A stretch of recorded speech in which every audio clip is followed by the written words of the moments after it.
I think one thing we have to do is rewrite a more responsible history of what has happened in this land for a long time.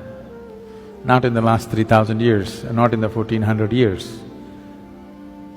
What people in this land have done for a long time has to be brought back. In other countries, people are studying this. If you go to… there are Lebanese people, if you study in a school in Lebanon, you will read about how Indian workers, Indian sculptors, Indian elephants, Indian yogis came and built a Phoenician temple 4,300 years ago in Lebanon, which is called as Baalbek, which is a phenomenal temple.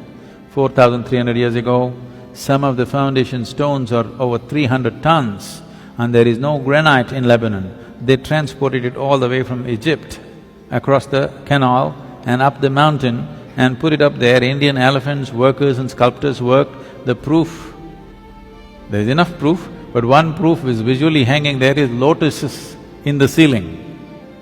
Indian sculptor has to put a lotus wherever he goes. Where would a Lebanese sculptor have seen a lotus? Obviously there are no lotuses there. So, how many Indian children have… forget about children, how many Indian grown-ups have heard about this? No. The Tamil kings went and built Angkor Thom and Angkor Wat in Cambodia. Angkor Thom is the largest religious building on this planet. The intricacy and the engineering, the sheer design and engineering of how these temples are built, if you go and see, you will feel proud of being a human being. Because if human beings can think something like this 1,000 years ago and manifest it, it is too much. This was done by the Tamil kings, most of the work done by probably the Tamil labor. From first standard to 12th standard, does any Tamil child even read a line about this in their history book? No. We only read how we were conquered, raped, looted, beaten by other people. Then if there is no pride, why would you want to recreate it? You need to understand this. A culture or a nation is just an idea. When human beings take this on as an identity, attach some pride to it, it burns through one's mind and into his heart. Now he wants to protect it, rise it, keep it clean, keep it wonderful. If you do not build pride into it, then people will want to avoid it. Everybody will want to avoid it. Now, whatever you think is most successful in the world, you will want to imitate that. Today, our idea of success has become purely economic, not aesthetic, it is not intelligence that we value, it is not wisdom that we value, it is not beauty or aesthetics that we value, it is not spiritual attainments that we value. Who is the big man in Coimbatore, if I ask? People will only name the richest man in the town. They will not name the wisest man in town, the most beautiful man in town, most meditative man in town. No, the richest man in town is the biggest man. So who is the biggest whatever? Whichever is the richest nation, whichever is the richest culture, power and money have become the highest goals, which itself is a very rudimentary way of looking at life. Because of that, right now, I promised the American meditators, next 2 years I'm going to invest a lot of time in United States, because knowingly or unknowingly, they have taken on the leadership in the world. In a sense,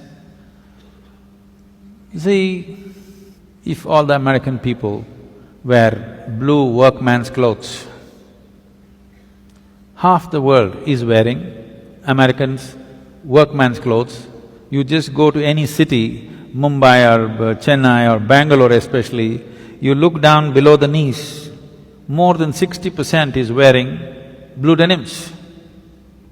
When we have the most intricate weaves, there are over 120 weaves in the country which are unique and many of them are dying, no other culture on the planet has the variety of weaves that India has. All of them will die. Chinese silk is going to kill it unless all of you ladies make at least 20% of your wardrobe into handmade Indian weaves. They will all vanish in the next 10 or 15 years. Why is everybody wearing not even American executives' clothes, American workman's clothes? As if that's not enough, if they tear their trousers, everybody tears their trousers. Yes. It's all torn, but in a very expensive way. Now, if Americans put carbon dioxide in a bottle and drink it,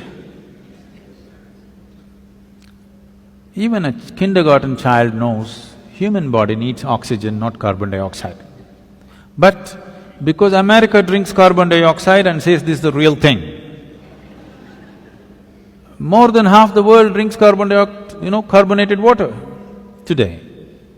If you go to one of the remote villages here, there may be people, not in this area maybe, but anywhere else if you go, they might not have heard the word yoga, but they know what is Coca-Cola.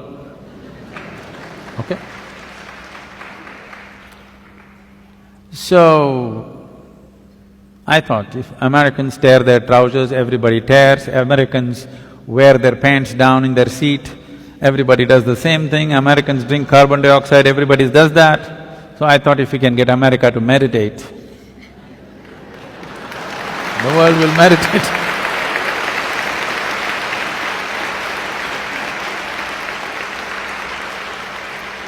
So, we're doing a little bit of a big push in the next 2 years in United States. We want America to meditate.